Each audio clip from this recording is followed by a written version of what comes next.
Welcome back. आगे बढ़ें, आपको बताएं फील्ड मार्शल आसिम मुनीर के सदर बनने की अफवाहें बेबुनियाद हैं। DGISPR ने द इकोनॉमिस्ट को इंटरव्यू में मनगढ़ंत प्रोपेगेंडा मुस्तरद कर दिया। सियासी तज्जिया मुस्तरद करते हुए भारतीय जारहियत पर वाज़ेह पैगाम दिया कि इस बार आगाज मशरक से होगा, हमले भारत के अंदर गहराई तक होंगे। तफसीलात देखिए इस रिपोर्ट में। DGISPR लेफ्टिनेंट जनरल अहमद शरीफ चौधरी ने फील्ड मार्शल सैयद आसिम मुनीर के सदर पाकिस्तान बनने की अफवाहों को यकसर मुस्तरद करते हुए उन्हें बेबुनियाद करार दिया है। द इकोनॉमिस्ट को दिए गए खुसूसी इंटरव्यू में DGISPR ने कहा कि फील्ड मार्शल सैयद आसिम मुनीर के बारे में पाकिस्तान के सदर बनने की बातें मुकम्मल तौर पर झूठ और मनगढ़ंत हैं। उन्होंने मार्के हक के बाद किए जाने वाले सियासी तज्जियों को भी मुस्तरद कर दिया और वाज़ेह किया कि फौज का सियासत से कोई ताल्लुक नहीं। DGISPR का कहना था कि अफवाहें फैलाने वालों का मकसद महज इंतशार पैदा करना है। इंटरव्यू के दौरान भारत की जानिब से पाकिस्तान पर हमले के सवाल पर लेफ्टिनेंट जनरल अहमद शरीफ चौधरी ने दो टोक अल्फाज में जवाब दिया कि हम इस बार हिंदुस्तान के मशरक से आगाज करेंगे। पाकिस्तान की जानिब से जवाब का आगाज भारत के अंदर गहराई से हमला करने से होगा। भारत को यह समझने की जरूरत है कि वो भी हर जगह मारे जा सकते हैं। DGISPR ने वाज़ेह किया कि पाकिस्तान अपनी सालमियत और खुद मुख्तारी के दिफा के लिए हर हद तक जाएगा और दुश्मन को भरपूर जवाब देगा। PTI बानी PTI की नायली पर फैजाबाद के मकाम पर एहतजाज का मामला। अली अमीन गंडापुर का इश्तिहारी का स्टेटस खत्म न हो सका। इस्तगासा के गवाहन के बयानात आज रिकॉर्ड न हो सके। ड्यूटी जज इंसदादी दहशतगर्दी अदालत नंबर 2 अबुल हसनात मोहम्मद जुल्करनैन ने केस पर समाअत की। अदालत ने पेश होने वाले मुल्जिमान की हाजिरी के बाद समाअत मुलतवी कर दी। केस में सेनेटर फैसल जावेद खान, साबिक डिप्टी स्पीकर वासिक क़य्यूम और दीगर पर फर्द जुर्म आयद हो चुकी है। ताहाल इस्तगासा के 3 गवाहन के बयानात रिकॉर्ड हो चुके हैं। 5 अगस्त को तहरीक इंसाफ के एहतजाज का मामला। तहरीक इंसाफ के 16 मर्द ख़वातीन कारकुनान के खिलाफ मुकदमा दर्ज कर लिया गया। इस्लामाबाद एक्सप्रेस वे से मर्द ख़वातीन को गुज़िश्ता रोज़ गिरफ्तार किया गया। ख़वातीन तहरीक इंसाफ के झंडे लिए नारेबाजी कर रही थी। कारकुनान को थाना लोहेभीर शिफ्ट कर दिया गया है। PTI रहनुमा उमर अयूब और शिबली फराज ने इलेक्शन कमीशन नाअहली फैसले के खिलाफ पेशावर हाई कोर्ट में दरखास्त दायर कर दी। उमर अयूब और शिबली फराज ने दरखास्त में इलेक्शन कमीशन के फैसले को चैलेंज किया और मौक़िफ़ इख्तियार किया कि इलेक्शन कमीशन ने सुने बगैर डी नोटिफाई कर दिया। ये फैसला गैर आईनी और गैर कानूनी है। इलेक्शन कमीशन का फैसला कलअदम करार दिया जाए।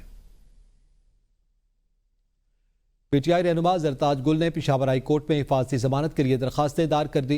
दरखास्त में मौक़िफ़ इख्तियार किया गया कि जरताज गुल सज़ा के खिलाफ मुतालिका अदालत में अपील दायर करना चाहती हैं। दरखास्त में इस्तदा की गई कि दरखास्त गुजारा को हिफाजती जमानत दी जाए ताकि मुतालिका अदालत में पेश हो सके। जरताज गुल ने सज़ा के खिलाफ अपील दायर कर दी और मौक़िफ़ इख्तियार किया गया कि जरताज गुल जो है वो अपील दायर करना चाहती हैं सज़ा के खिलाफ ताकि आइंदा मुकदमात में पेशी के लिए उनको गिरफ्तार न किया जाए। इस्लामाबाद में रात गए बारिश से पानी रिहायशी इलाकों में दाखिल हो गया। इलाका न्यू चट्टा बख्तावर मूसलाधार बारिश से डूब गया। बारिशी पानी रिहायशियों के घरों में दाखिल होने से शदीद मुश्किलात का सामना। बाराकऊ समा और PHA फ्लैट्स में भी पानी दाखिल हो गया। CDA की जानिब से रेस्क्यू ऑपरेशन जारी है। घरों से दर्जनों अफराद को रेस्क्यू कर लिया गया है। इस हवाले से मजीद जानेंगे अरशद शाद से। जी अरशद। जी बिल्कुल, इसमें मैं न्यू चट्टा बख्तावर में मौजूद हूँ। कल रात होने वाली जो बारिश है उसने एक किस्म की हम कह सकते हैं कि तबाही मचा दी है। चट्टा बख्तावर और न्यू चट्टा बख्तावर के बहुत सारा ऐसा इलाका है जो पानी के अंदर डूब चुका है। 3 फुट तक जो है वो पानी यहाँ पर गलियों में खड़ा हो चुका हुआ है। लोगों के घरों के अंदर पानी चला गया है।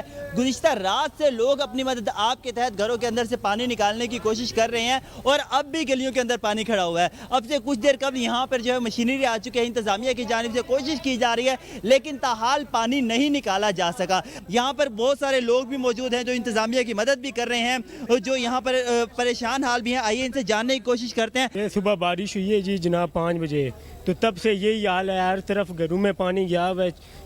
ये गली नंबर 5 में 5-6 फुट तक गली में पानी खड़ा हुआ है। लोगों के लिए बहुत सी मुश्किलात हैं जी। सारा जो है ना बारहा यहाँ पे हमने इस चीज़ को उजागर भी किया है और बताया भी हुआ है कि यहाँ पे इस महल्ले में ये मसाइल हैं।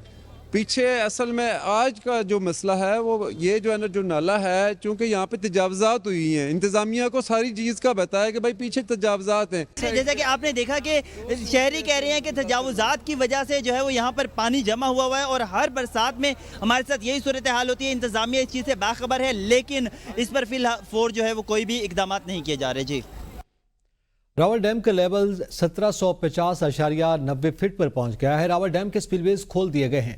این ڈی ایم اے کے مطابق کورنگ نالہ میں پانی کے بہاؤ میں اضافہ متوقع۔ کورنگ نالہ سے ملحقہ رہائشی آبادیوں کے مکین محتاط رہیں۔ عوام سے التماس ہے کہ پانی کا بہاؤ تیز ہونے کی صورت میں نالہ اور نالے پر بنے عارضی پل کراس کرنے سے گریز کریں۔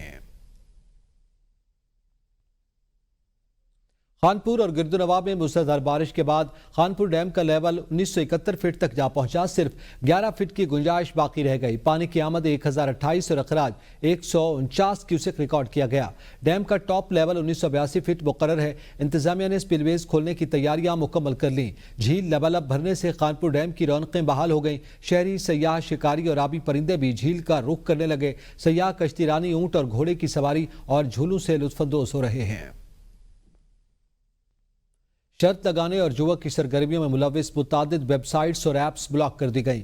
کابینہ ڈویژن نے جوا کی آن لائن ویب سائٹ سے متعلق سوال پر تحریری جواب قومی اسمبلی میں پیش کر دیا۔ شکایات موصول ہونے پر پی ٹی اے نے شرط لگانے اور جوا کی سرگرمیوں میں ملوث متعدد ویب سائٹس اور ایپس بلاک کی ہیں۔ پی ٹی اے نے ایف آئی اے، وزارت اطلاعات اور عوام سے شکایات موصول ہونے پر ویب سائٹس اور ایپس بلاک کی ہیں۔ اہم خبر ہے، پی ٹی اے نے عوام اور ایف آئی اے کی شکایت پر یہ ایپس بند کی ہیں۔ آن لائن جوا بازی کے خلاف کریک ڈاؤن جاری ہے اور جوا اور شرط لگانے والی متعدد ویب سائٹس اور ایپس کو بلاک کر دیا گیا ہے۔ کابینہ ڈویژن کا جواب قومی اسمبلی میں جمع کروا دیا گیا ہے۔ اہم خبر ہے، آپ کو آگاہ کریں، پی ٹی اے نے عوام، ایف آئی اے اور وزارت اطلاعات کی شکایت پر کارروائی کی۔ آن لائن جوا بازی کے خلاف کریک ڈاؤن جاری ہے۔ جوا اور شرط لگانے والی متعدد ویب سائٹس اور ایپس کو بلاک کر دیا گیا ہے۔ مشیر اطلاعات خیبر پختونخوا بیرسٹر سیف نے کہا ہے کہ تمام تر فسطائیت کے باوجود پی ٹی آئی نے کامیاب اور پرامن احتجاج ریکارڈ کروایا۔ پنجاب میں گرفتاریوں کے باوجود عوام بڑی تعداد میں سڑکوں پر نکلے۔ وزیر اطلاعات پنجاب مریم نواز کے تمام وہ 6 ہتھکنڈے ناکام ہو گئے۔ لاہوریوں نے شریف خاندان کو ان کا اصل سیاسی چہرہ دکھا دیا۔ کل ملک بھر میں عوام کے سمندر کو سڑکوں پر دیکھ کر جعلی حکومت کی کانپیں ٹانگ گئیں۔ بیرسٹر سیف نے کہا کہ بانی پی ٹی آئی کی رہائی کا راستہ اب کوئی نہیں روک سکتا۔ سپریم کورٹ کراچی رجسٹری کے باہر میڈیا سے گفتگو کرتے ہوئے میئر کراچی نے کہا ہے کہ گورنر سندھ نے ٹی وی پر کہا کہ وفاق سے 40 ارب روپے مل گئے ہیں۔ گورنر سندھ سے کہتا ہوں کہ آپ نے 100 ارب کا وعدہ کیا تھا، 40 ارب مل گئے ہیں تو وہی کے ایم سی کے اکاؤنٹ میں منتقل کر دیں اور پھر اس شہر کی خدمت کریں۔ مرتضی وہاب نے کہا کہ ایم کیو ایم کے دور میں شہر کے بنیادی مسائل کا آغاز ہوا۔